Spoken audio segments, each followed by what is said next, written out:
The trudge back was a study in conflicting wills. Ryder, Thatcher, and Green led the way, their lanterns swinging in erratic arcs of light that only seemed to deepen the shadows. Augie and Preston occupied the middle of the marching order, while Canuck trailed behind, visibly rattled, glancing over his shoulder every few steps, as if expecting the Bayaki to reform from the dust. Augie kept a firm grip around Preston's waist, her shoulder pressed against his uninjured side, taking on the bulk of his weight. The industrialist's movements were stiff, and he winced with every uneven step, but his pride remained intact. Or at least he remained stubbornly vocal. "I can manage perfectly well, Miss Blackwood," Preston grumbled, his voice strained and breathy. He attempted to straighten up, which only resulted in a sharp intake of breath and a renewed, heavy lean against her. "Of course you can, Mr. Preston," Augie replied, her tone even and unbothered. She was looking straight ahead, pretending to observe the crude rock floor and walls more than him. "Humor me, though. My nerves are still a bit frayed after that event. Letting me think I'm helping keeps me from fretting." He scoffed, a dry, rattling sound. Remarkable, a purely selfish act of assistance. He didn't push her away, though. In fact, his fingers tightened subtly on the lapel of her jacket. "You're finally catching on," she murmured, navigating around a piece of debris in the main shaft. The faint sounds of their voices were swallowed by the deep quiet of the mine. They finally reached the spot where they'd set up camp just an hour or so before. Ryder, walking ahead, suddenly stopped. "What is it?" Thatcher hissed, bumping into him. Augie and Preston emerged into the camp area. The glow of the cooking fire, a low ring of embers, cast a sickly orange light on the scene. It wasn't the welcoming, open mouth of the mine they had left. In its place was a mound of shattered rock, timber supports, and heavy dust. A massive cave-in had sealed the main shaft, the threshold looking into the world beyond. The hot, rugged desert they had come from was gone. A stunned silence fell over the group. "A landslide," Green whispered. Preston, leaning on Augie, stared at the wall of rubble, his face pale and slack, the pain from his shoulder momentarily forgotten. Augie took a slow, deep breath, her eyes scanning the barrier. The dust was still settling, hanging thick and abrasive in the lamplight. "Seismic activity," Dr. Green said, his voice tight with the effort of clinging to his academic composure. He pushed his spectacles up his nose, his eyes darting between the rubble wall and the rock ceiling.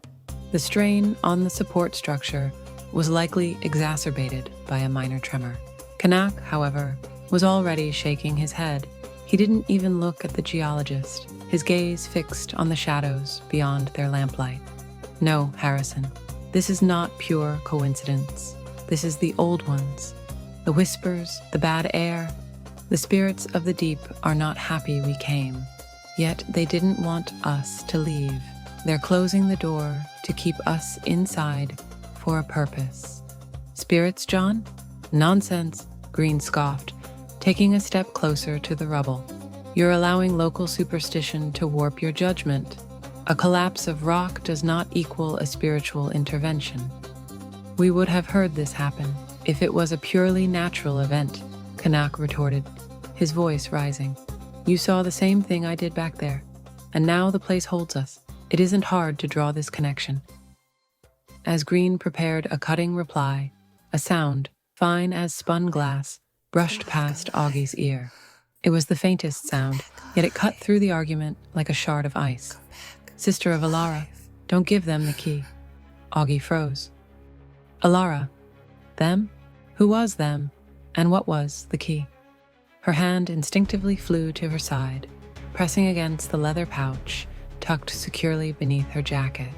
The map was still there, the unsettling hand-drawn tunnels and cryptic sigils tucked against her ribs. She glanced around the camp, subtly searching the faces of her companions. Did they hear? Could one of them be the them in the warning? Her lantern's beam settled on the corner of the camp. "It could have been worse," she murmured, trying to steady her voice. The two main tents were still standing, but the smallest one, the supply tent, was completely flattened by a great block of shattered rock. We're down to 2 shelters, though.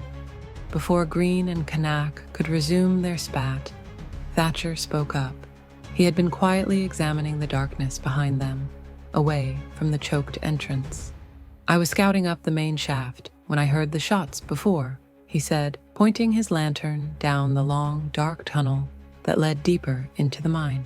"Just before I heard the fight and ran back to you all, I felt a draft. A proper cold air current coming from way ahead. It didn't feel like air from the outside, but it felt like moving air. If this way is sealed, there's gotta be another passage somewhere up there."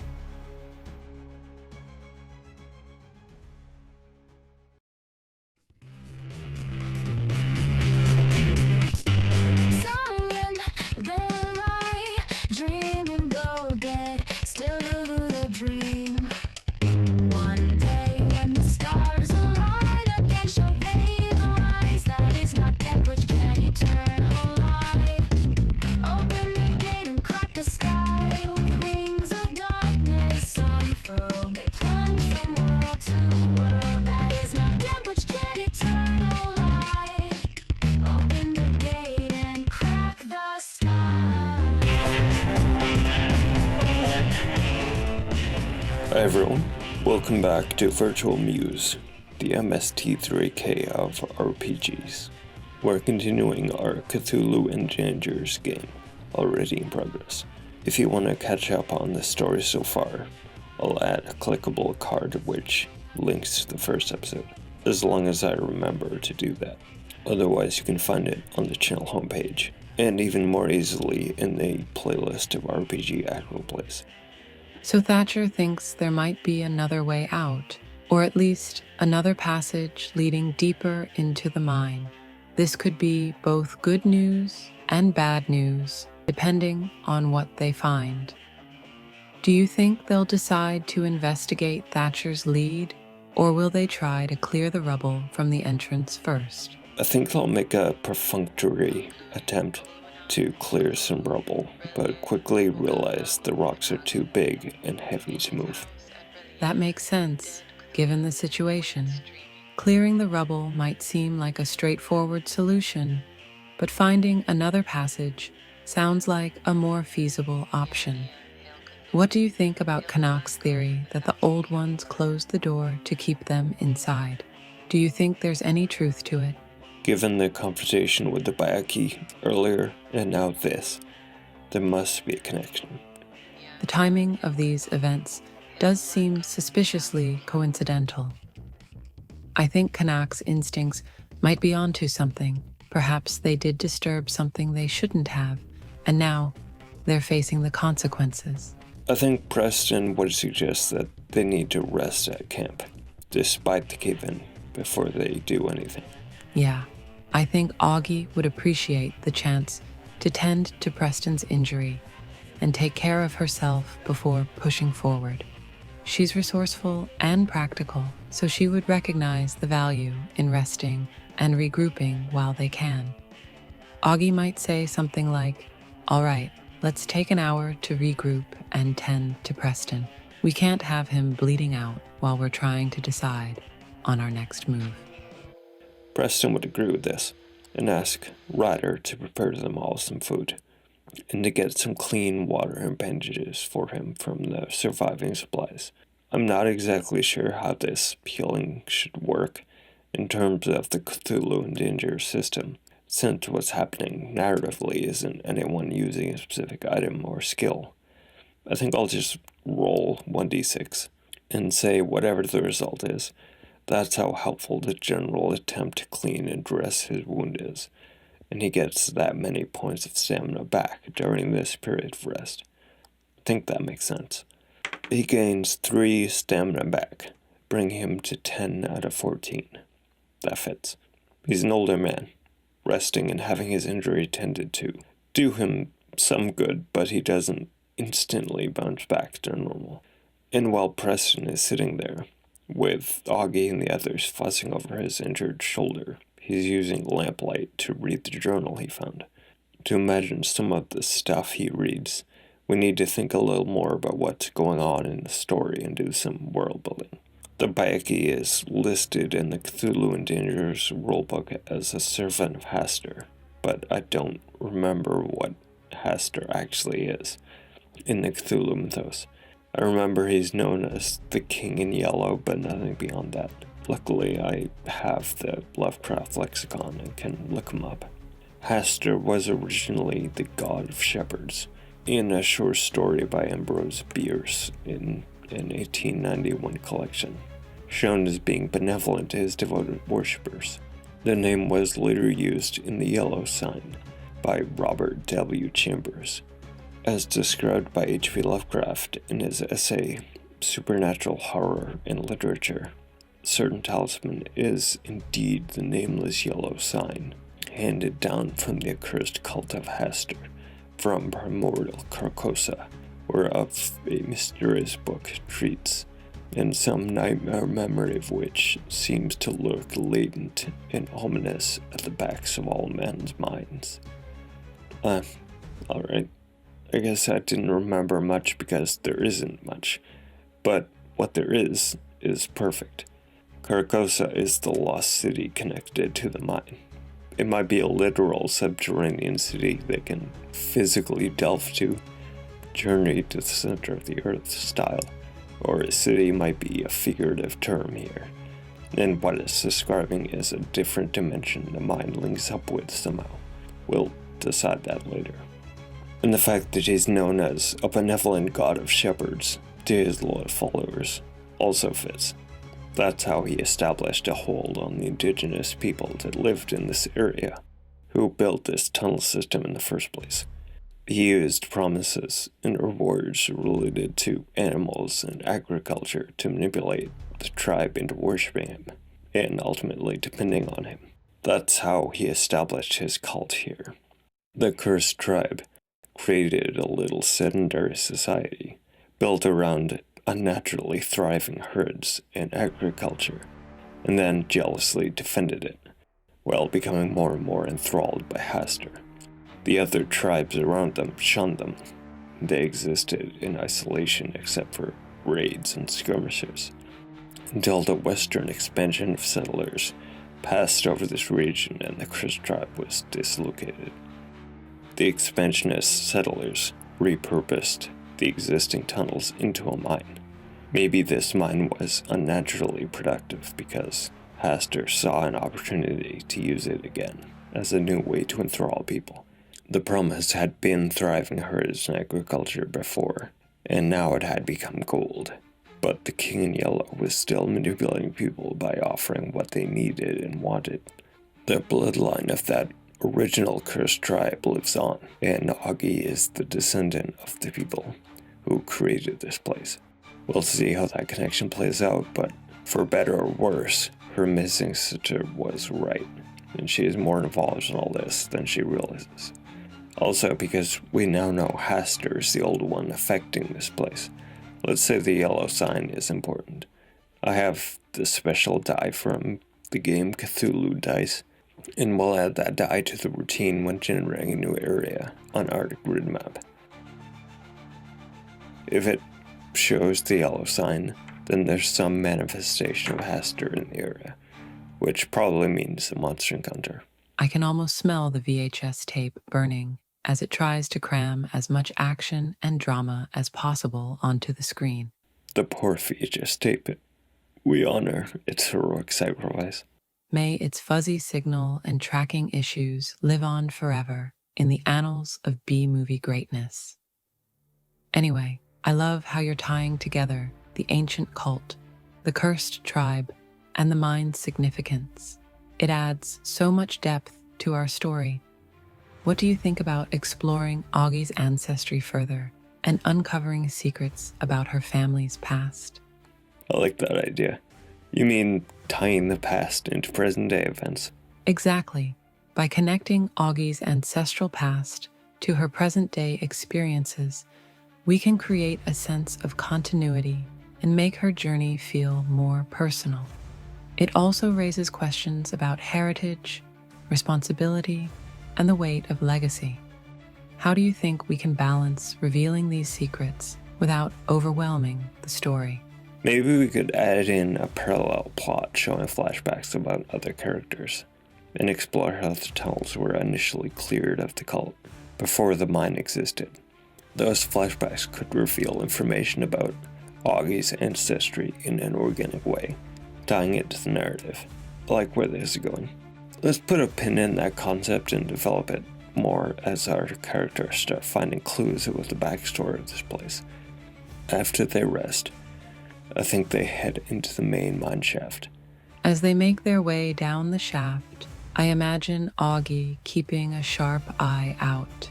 What kind of terrain are they navigating right now? Are there any side tunnels or narrow passages they need to squeeze through? There are still more unexplored side passages, but Thatcher felt an air current this way, so Preston decides exploring the main shaft is the top priority. They advance and see 10. Even numbers are hallways, but 10 squares would go beyond the edge of the map. We'll continue the main shaft in this direction, and then add another hallway intersecting with it, so we use all 10 squares of the hallway. They advance to a T-junction, and need to make a choice about going left or right. But before they do that, we need to check for a manifestation of Hastur, and there is one. What do you imagine the manifestation is? Another encounter with an interdimensional monster or something else? An eerie symbol etched into the wall might be a manifestation of Hastur's influence, something that hints at the supernatural forces at work here. Maybe it's a cryptic message or a pattern that seems to shift and change as you look at it. Ooh, interesting. What kind of message is it? A warning carved into the rock in English by someone who previously came this way, or something older than that? Maybe connected to the cult itself. I think it's older, connected to the cult itself. The symbol looks ancient. It's definitely not a recent warning or a message left by someone who came this way recently. What is the symbol like? The symbol appears to be some sort of twisted glyph with curved lines and jagged edges. It seems to be a mix of ancient languages, possibly Sumerian or Akkadian, blended together to form something unique. It seems to be staring back at Augie and Preston, its presence radiating an otherworldly energy.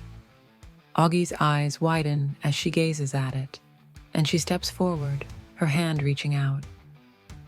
She seems to be communing with the symbol, and after a moment, her expression becomes almost trance-like, as if she's receiving some sort of visions or insights.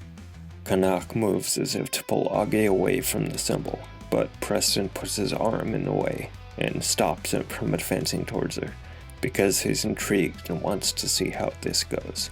Preston's caution is overridden by his curiosity. He wants to understand what's happening with Augie and the symbol. He's probably thinking that whatever she's experiencing might be crucial to their mission. Augie's eyes seem to glaze over, and she's staring deep into the symbol. She's seeing visions of the past, fragments of events that happened here long ago. It's like she's witnessing a hidden chapter in the history of this place. Augie sees her own ancestor and knows her name is Akira, and a man she somehow knows is named Robert Blake.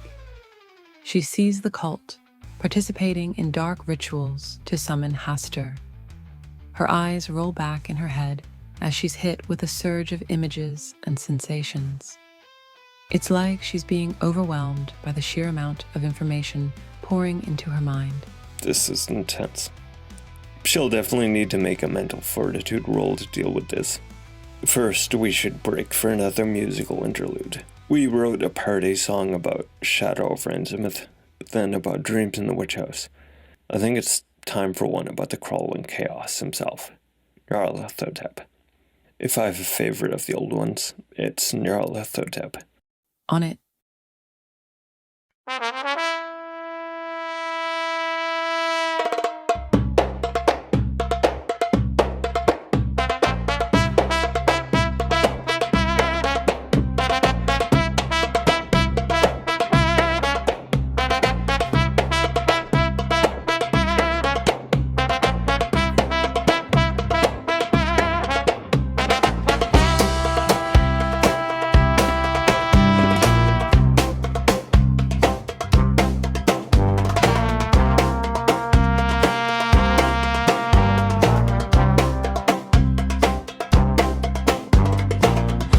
مشيت ذات مرة في أرض رمادية بلا أحلام تايهة في نطق لم أفهمه.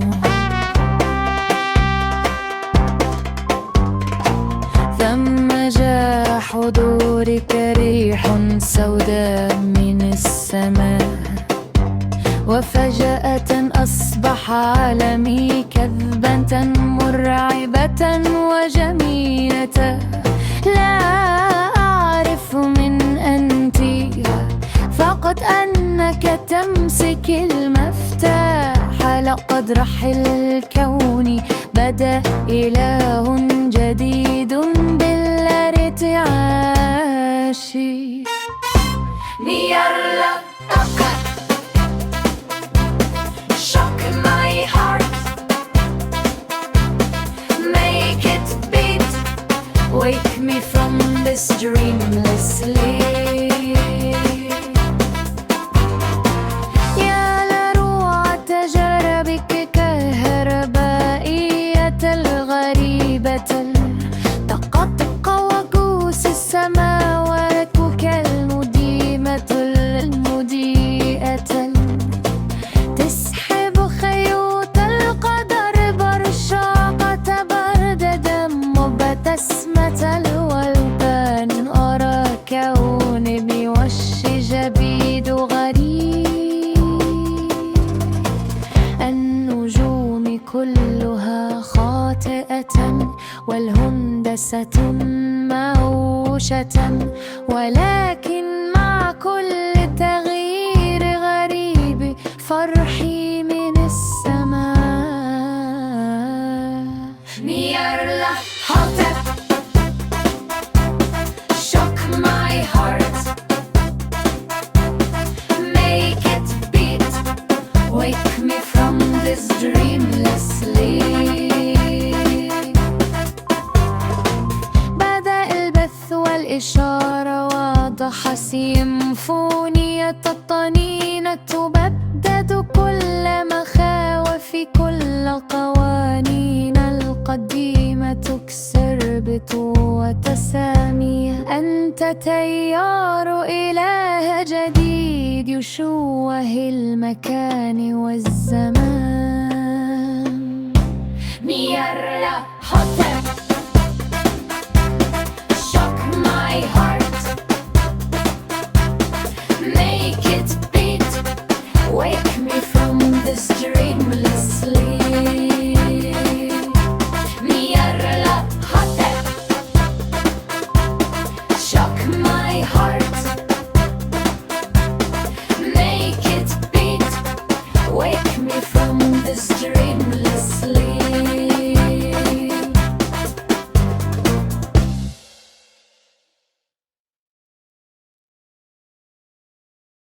We'll say the difficulty level of withstanding the onslaught of information from this symbol is 2.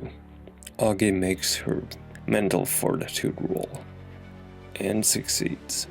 She steps away from the wall and lowers her hand, her eyes wide and bright in the darkness. Her mind is buzzing with things she learned from the vision. Preston asks, "Well, what happened? What did you see?" Augie's gaze drifts towards Preston, her expression still dazed. She takes a deep breath before speaking. "I saw a cult. They were summoning Haster."